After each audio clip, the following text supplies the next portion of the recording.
우리에게 주신 하나님의 말씀은요, 시편 139편 23절에서 24절까지의 말씀입니다. 우리 두 절 말씀인데요, 우리 한 목소리로 함께 합독하도록 하겠습니다.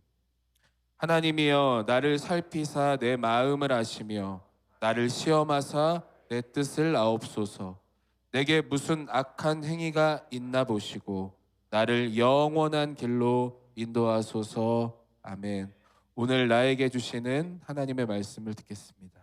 할렐루야. 이제 우리 블레싱 24 우리 세 번째 날입니다. 벌써 그리고 두 번 남았네요.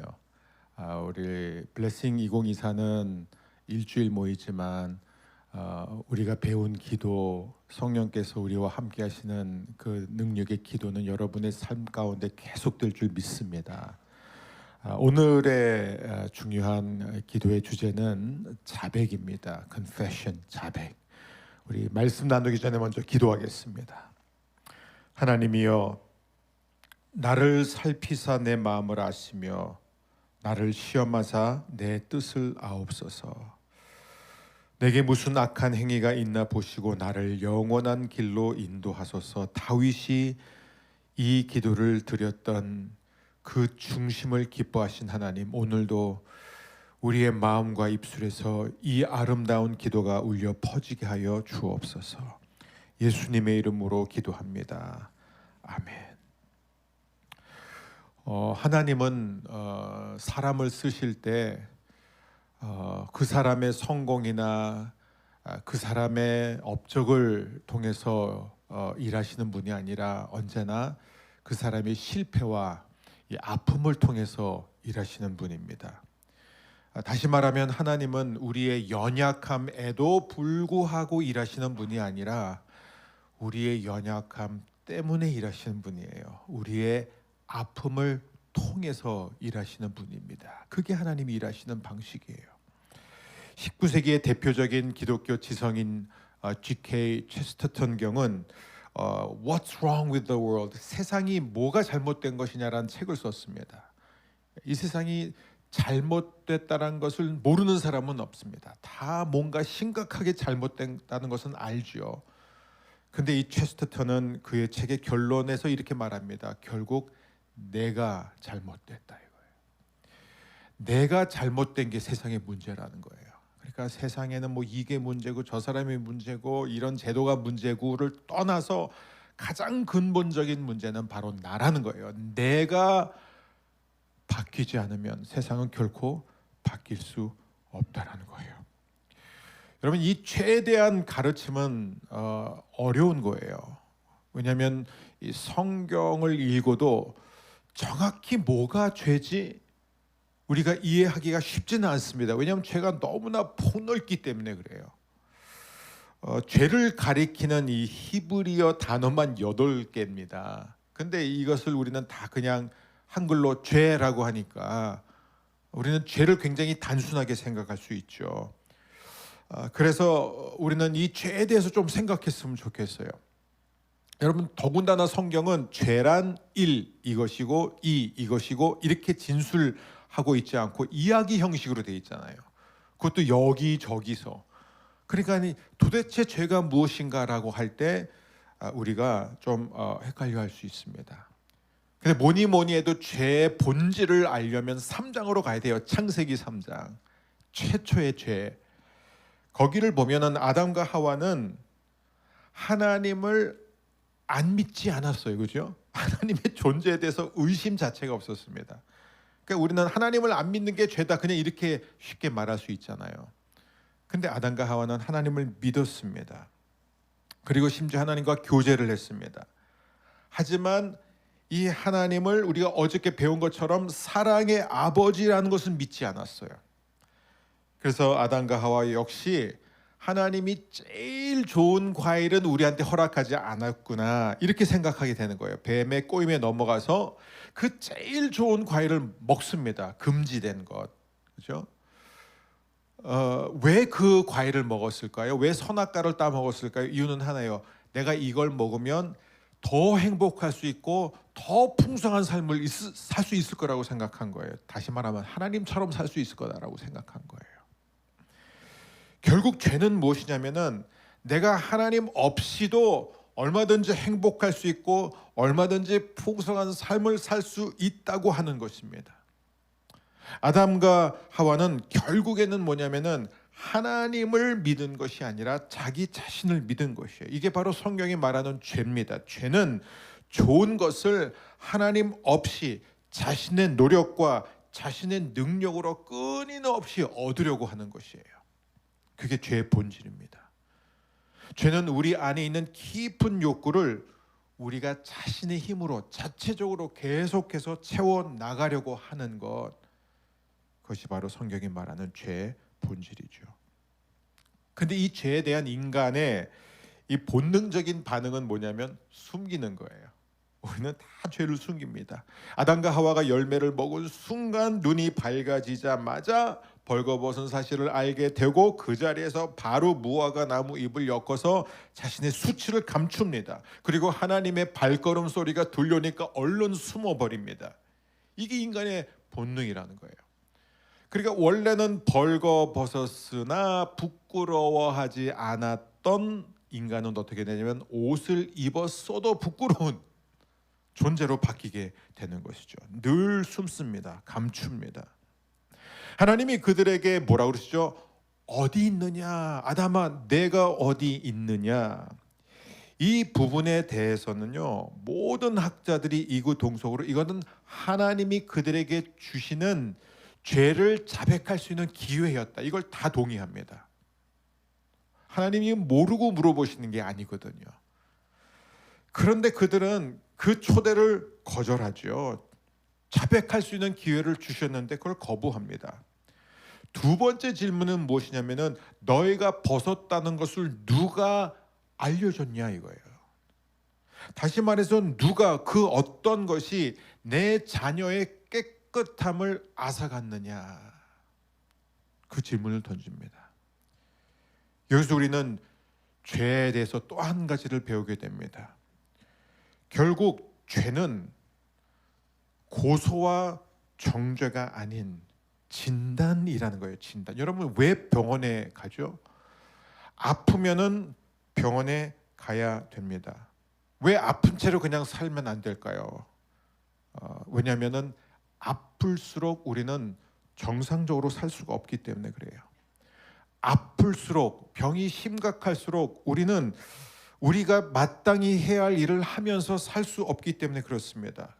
죄는 우리로 하여금 하나님이 우리를 창조하신 목적대로 살지 못하도록 하는 거예요. 하나님이 우리를 창조하신 목적이 무엇일까요? 우리가 끊임없이 배우지만 사랑받고 사랑하는 거예요. 그게 우리를 창조하신 목적입니다. 유진 피터슨, 우리나라에서는 다윗 현실의 뿌리 박은 이 영성의 저자로 잘 알려졌지만 그는 이렇게 말합니다. 죄는 하나님과의 관계를 거부함으로써 이웃과의 관계가 망가지는 것이다. 죄는 언제나, 유진 피터슨이 강조하고 싶은 건 뭐냐면 우리가 짓는 모든 죄는 1차적으로 하나님과의 관계가 거부되는 거에서 오는 거예요.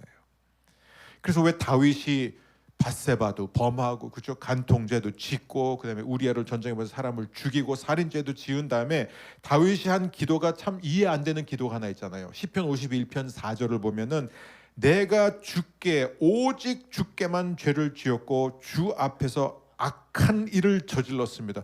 아니 다른 사람한테 치큰 죄를 저질러 놓고 왜 자꾸 자기가 주께만 죄를 지었다라는 걸 강조할까? 이 얘기를 하는 거예요. 사실 우리가 짓는 모든 죄는 다른 사람에 대한 죄, 아니면 어떤 법, 어떤 규정을 어기는 죄이기 이전에 모든 죄의 근본과 시작은 아버지께 짓는 죄라는 거예요. 거기서 모든 게 출발한다는 것이죠. 그래서 결국 아담과 하와는 에덴 동산에서 추방됐습니다. 그리고 하나님이 이 동산 동쪽에 뭘 세웠냐면은 그룹들과 두루 도는 화연 검을 세워가지고 아담과 하와가 다시는 못 들어오게 했어요. 다시는 못 들어오게 됐습니다. 여기서 중요한 게 있어요. 하나님이 그 두 사람을 쫓아내고 하나님만 에덴 동산에 계신 게 아니라 하나님도 같이 나가셨다는 거예요.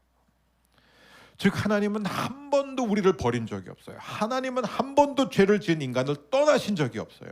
같이 나가셨어요. 자, 여기에는 좋은 소식이 있고 나쁜 소식이 있습니다. 우리는 보통 나쁜 소식을 먼저 듣고 싶어 하지만 좋은 소식부터 전해드릴게요. 좋은 소식은 뭐냐면 하나님은 지금도 여전히 우리를 사랑하신다는 거예요. 세상에 그 어떤 것도, 내가 어떤 죄를 지어도 하나님이 나를 덜 사랑하지 않는다는 겁니다. 하나님 절대로 우리를 포기하지 않으세요. 하나님은 항상 우리를 따라오십니다. 추적하시는 하나님이에요. 나쁜 소식은 무엇일까요? 여러분, 나쁜 소식이 무엇일까요? 우리는 지금도 하나님의 사랑을 받아들이지 않아요. 지금도요. 이게 인간의 본능이에요. 안 받아들입니다. 우리는 본능적으로 사랑받기 위해서 노력합니다. 내가 정말 사랑받을 만한 사람이 되기 위해서, 인정받을 만한 사람이 되기 위해서 우리는 끊임없이 노력한다는 거예요. 그러니까 우리는 이미 하나님 앞에서 사랑받고 있는데 우리가 이미 된 사람이 되기 위해서 끊임없이 노력한다는 거예요. 그게 나쁜 소식이에요. 좋은 소식이 바로 은혜입니다. 은혜. 그리고 이 나쁜 소식은 무엇일까요? 그게 바로 죄라는 거예요. 자꾸 하나님이 나를 이미 사랑하시는데도 하나님으로부터 사랑을 받고 다른 사람으로부터 사랑을 받기 위해서 끊임없이 노력한다는 것입니다. 그래서 하나님이 우리의 업적과 상관없이, 우리의 죄와 상관없이 우리를 거룩하게 만드는 방법을 선택하신 거예요. 그게 바로 예수님이에요. 그게 바로 예수님의 십자가입니다. 그래서 누구든지 예수 그리스도를 믿기만 하면은 우리는 언제든 은혜 안에서 하나님의 사랑을 누리면서 사는 것이에요. 여러분, 여러분 우리가 왜 눈이 있는 줄 아세요? 우리가 하나님의 형상대로 지음받았잖아요. 그러니까 우리가 본다는 것은 하나님이 보시기 때문에, 우리가 말을 한다는 것은 간단해요. 하나님이 말씀하시는 분이기 때문이에요. 우리에게 귀가 있는 것은 하나님은 듣는 분이기 때문이에요. 마찬가지로 저와 여러분이 온갖 감정을 겪는 것은 하나님이 이런 온갖 감정을 갖고 계신 분이기 때문입니다. 그게 하나님의 형상대로 지음받았다는 것의 의미예요. 그러니까 어떤 사람들은 하나님은 되게 비정하고 무감각하고 되게 차가운 분으로 생각하는데, 여러분, 하나님은 굉장히 감정이 풍부하신 분입니다. 우리 하나님, 우리가 느끼는 거 다 느끼시는 분이에요. 근데 그 하나님이 죄에 대해서 어떻게 느끼시느냐, 우리가 죄를 지을 때 하나님은 그냥 가만히 무덤덤 우리를 바라보시는 분이 아니라 굉장한 감정을 갖고 계신데, 그 감정이 뭐냐? 대부분의 사람들은 분노와 경멸 이렇게 생각하죠. 아니에요. 예수님이 우리의 죄를 대하시는 것을 보면 우리 금방 알 수 있습니다. 히브리서 4장 15절 현대어 성경으로 우리 함께 읽겠습니다. 우리의 대제사장은 우리가 당하는 이 시련을 몸소 겪으신 분이기 때문에 우리의 연약함을 잘 알고 계십니다. 그러면서도 그분은 단 한 번도 유혹에 빠져 죄를 범하신 일이 없습니다. 잘 알고 계십니다. 저와 여러분의 연약함, 우리가 죄를 지을 때마다 우리가 죄를 지을 수밖에 없을 정도로 약하다는 것, 악하다는 것을 잘 알고 계시다. 개역 개정에는 동정하신다. 이게 무슨 단어냐면은 이 헬라어로는 심파테오라는 단어인데, 여기서 우리가 그 영어 sympathy 아시죠? 공감해주고 동조해주는 거예요, 그죠? 근데 이 심파테오라는 이 히브리 단어가 합성어예요. 앞에는 순이라는 단어인데 그 순이 뭐냐면 함께라는 거예요. 함께. 그 다음에 이 파테오는 파스코라는 단어에서 나온 건데, 고통당하다, 아픔을 겪다.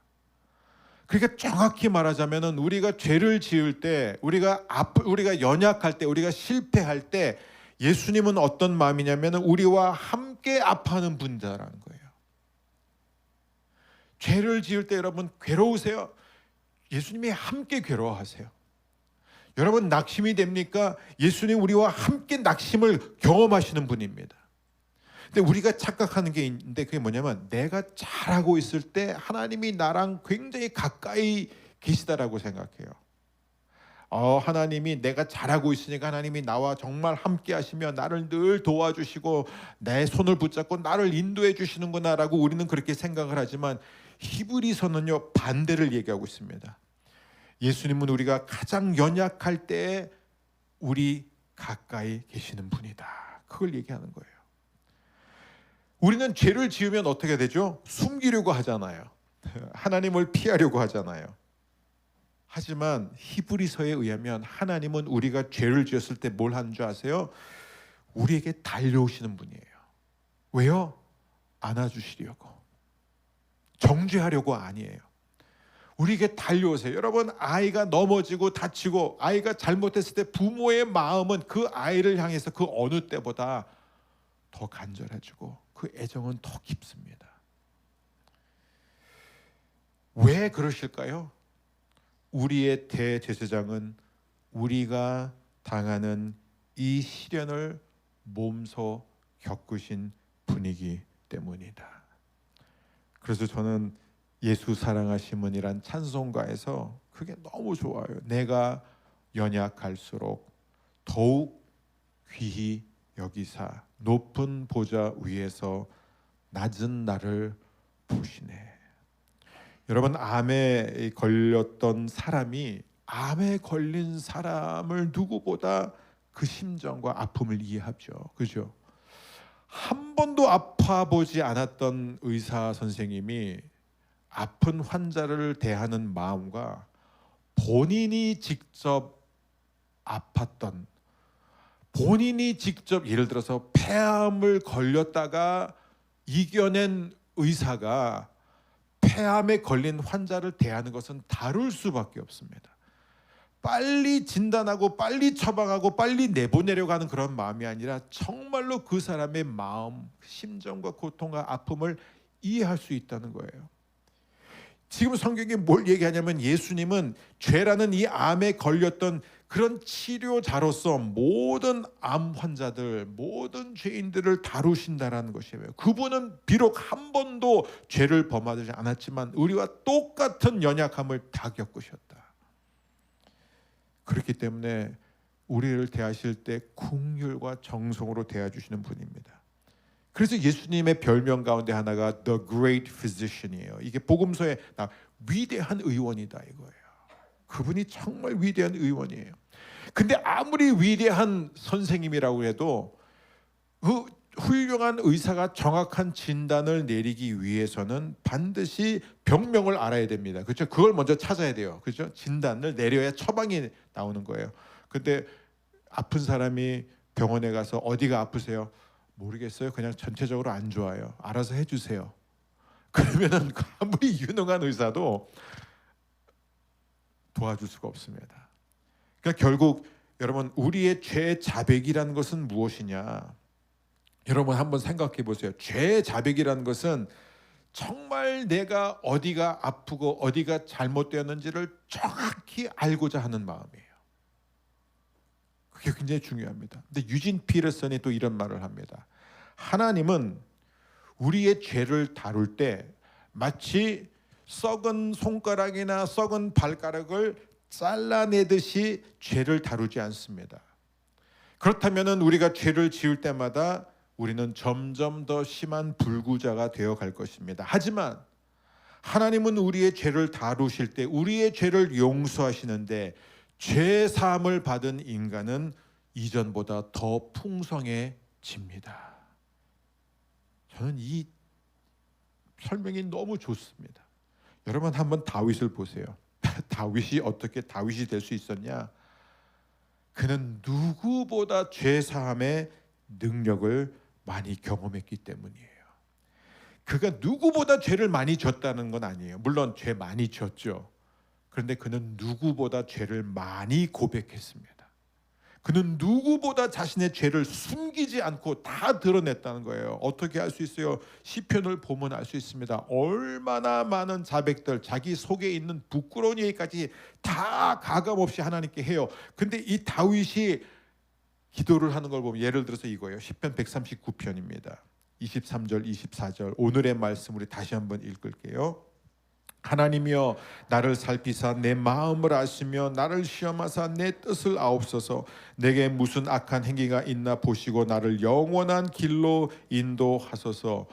여러분, 다윗한테는요 자신의 죄를 들춰내서 하나님 앞에 고백하는 것이 곧 승리였다는 거예요. 이건 다윗한테는요 내가 정말 하나님이 원하시는 풍성한 삶을 살기 위해서는 반드시 내 안에 어떠한 죄도 감춰놓거나 숨겨놓으면 안 된다는 거였었어요. 그래서 그는 하나님 앞에 이렇게까지 기도해요. 아직도 제가 보지 못하는 죄가 있습니까? 아직도 제 안에 남아있는 죄가 있습니까? 제 마음 깊은 곳에도 여전히 하나님이 기뻐하시는 것이 있습니까? 그러면 살펴주세요. 그래서 어떤 악한 것이 아직도 있다면은 끄집어내서 저를 깨끗게 해주세요.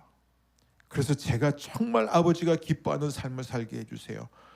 그러니까 여러분, 결론, 죄를 자백하는 것은요 선물입니다. 엄청난 축복이라는 거예요. 왜냐하면 우리가 자백하는 만큼 하나님의 사랑, 아버지의 사랑에 눈을 뜨게 되는 거예요. 막 자백을 하다 보면요, 야, 하나님이 어떻게 이런 나를 이렇게까지 사랑하실까? 그게 다윗의 고백이거든요. 그게 정점이 사무엘하에 가잖아요. 하나님 어떻게 나를 이렇게 사랑하십니까? 하나님이 원래 사람을 이런 식으로 대하십니까? 이게 다윗의 감탄이었습니다. 사랑하는 여러분, 왜 하나님이 다윗을 내 마음에 합한 사람, 영어 성경에 보면 a man after my own heart, 내 마음을 쫓아온 사람이라고 그렇게 말하잖아요. 어떻게 다윗이 하나님의 마음에 합한 사람이 됐느냐? 그의 실제 삶을 보면은 그렇지 않아요. 완벽과 거리가 멉니다. 제가 너무 다윗한테 미안하게 늘 설교할 때마다 그의 과거를 들춰내서, 근데 정말 우리가 입에 담지도 어려울 정도로 정말 중한 죄를 여러 번 지었던 사람이에요. 여러분 생각해 보세요. 자기 한 사람 때문에 7만 명이 죽었어요. 한 사람의 교만 때문에 7만 명이 죽어요. 죄 없는, 이 정도면 정말 엄청난 죄죠. 그는 거짓말도 여러 번 했습니다. 아니, 거짓말을 밥 먹듯이 한 적도 있었어요. 그런데 이러한 다윗이 어떻게 이렇게 하나님의 평가하는 묘비명에 하나님의 마음에 합했던 사람이라고 우리가 하나님이 말씀하셨냐면 간단해요. 그가 완벽한 삶을 살아서가 아니라 죄를 숨기지 않았기 때문입니다. 그는 아담과 하와랑 다르게 반응했어요. 아담과 하와는 죄를 짓자 숨기고 무화과 잎을 엮어서 감춥니다. 다윗은 뭘 했어요? 달려갔어요. 하나님을 향해 달려나갔습니다. 사랑하는 여러분, 오늘날 교회, 특히 한국 교회에 굉장히 잘못된 가르침, 뿌리 깊은 이런 관념이 하나 있어요. 그게 뭐냐면, 내가 영적으로 성장하면 성장할수록, 내가 하나님과 가까워지면 가까워질수록 죄를 덜 짓게 되고, 그래서 자백도 줄어들게 된다 이거예요. 회개도 줄어들게 된다는 거예요. 하지만 여러분, 성경을 보세요. 정반대입니다. 반대예요. 내가 하나님과 가까워질수록 우리는 훨씬 더 많이 고백하게 돼요. 더 많이 자백하게 된다는 것입니다. 왜냐하면 내 안에 있는 깊숙이 숨겨졌던 죄악들까지 볼 수 있게 되기 때문에, 얼마나 많은 사람들이 평생 교회를 다니지만 무덤에 들어갈 때까지 해결되지 않은 죄를 아는 채 가는지 몰라요. 저는 그게 너무 아프더라. 막 가슴이 아픈 거예요. 그래서 내 안에 있는 뿌리 깊은 이 죄까지도 볼 수 있는 건, 그건 간단합니다. 여러분, 빛 앞에 가까이 나가야 잘 보이는 거예요. 그래서 다윗은 그렇게 안간힘을 쓰면서 하나님 앞에 가까이 가고자 했습니다. 왜요? 가까이 갈수록 자기 안에 있는 연약함과 악함이 보였기 때문에 그것을 계속해서 하나님 앞에 드렸던 것입니다. 저는 우리 허브의 모든 성도님들이 성공하는 성도, 매력 있는 성도, 인기 있는 성도, 영향력 있는 성도, 착한 성도 너무 좋아요. 하지만 그런 성도가 되는 것보다 깊은 성도가 되기를 바랍니다. 깊은 성도는 어떤 사람이냐? 날마다 자신의 속을 하나님께서 살펴달라고 기도하는 성도입니다. 끊임없이 자신의 잘못과 연약함을 고백하고 인정하는 성도예요.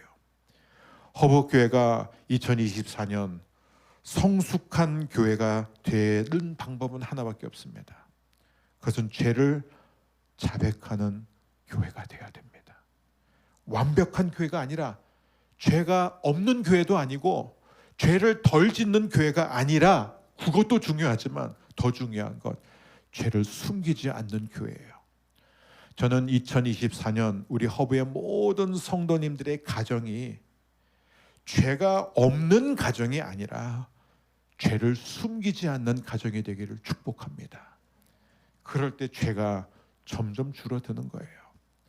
하나님께서 여러분의 마음을 만져주시고 성령께서 여러분의 깊은 곳까지 다 아시는데, 그 성령님께서 여러분을 깨끗하게 해주실 줄 믿습니다. 모든 것이 은혜다라는 책, 기회 되시면 읽어보세요. 이 책을 쓰신 미국의 영성가 브래넌 매닝이라는 분이 이렇게 말합니다. 하나님이 귀하게 쓰시는 사람들은 저마다 깊은 아픔과 실패를 겪은 사람들이다.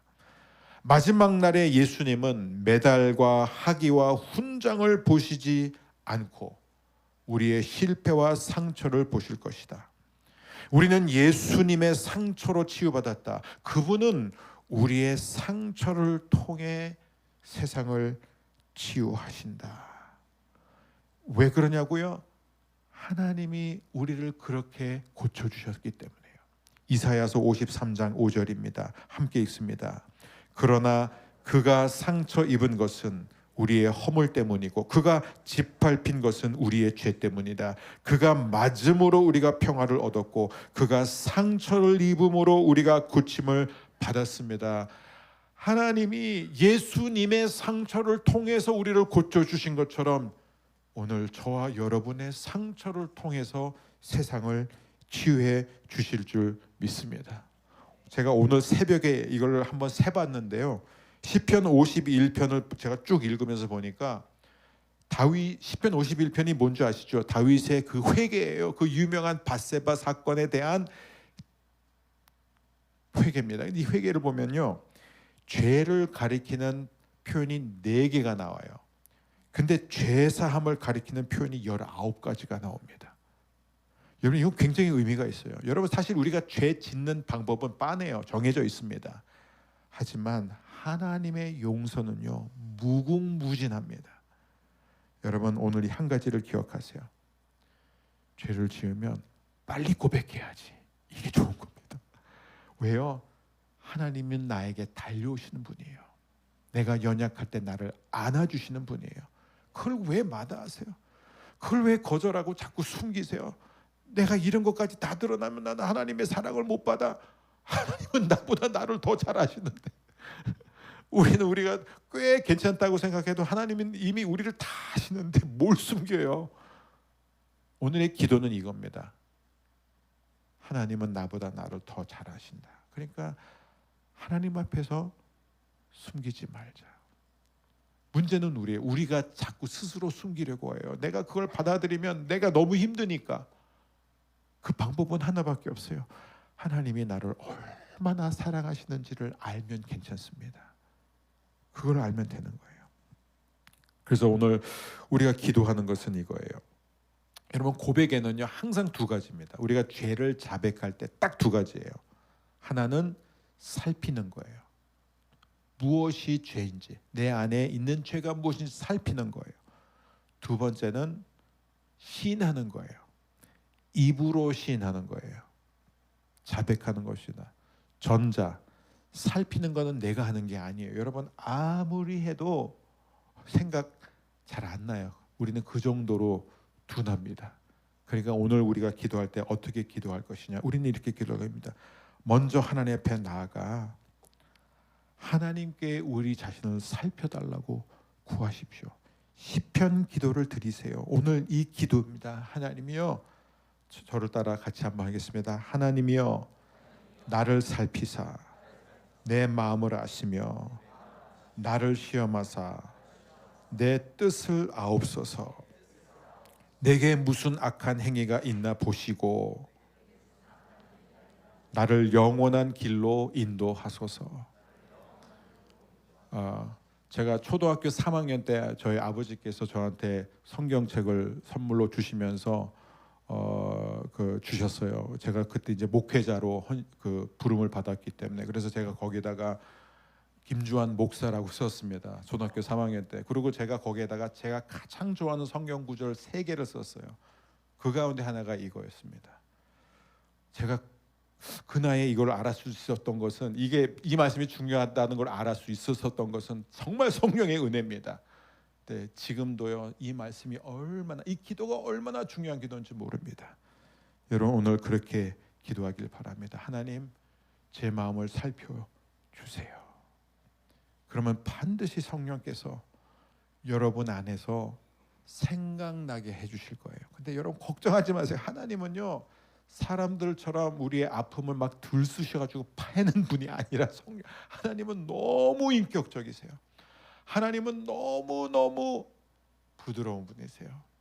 그래서 우리의 죄를 보여주시면서도 우리를 사랑하세요. 그러니까 아무 걱정하지 마시고, 오늘부터, 오늘 이 자리가 시작이 되겠지만 여러분이 성령님의 도움을 구하며, 그리고 그것을 생각날 때마다, 하나님께서 여러분의 마음을 만져주실 때마다 인정하고 시인할 때 그 죄는 빛 앞에 나오게 될 것이고 죄의 세력은 완전히 꺾이게 될 줄 믿습니다. 우리 시간에 함께 찬양하며 나갑니다. 너 예수께 조용히 나가.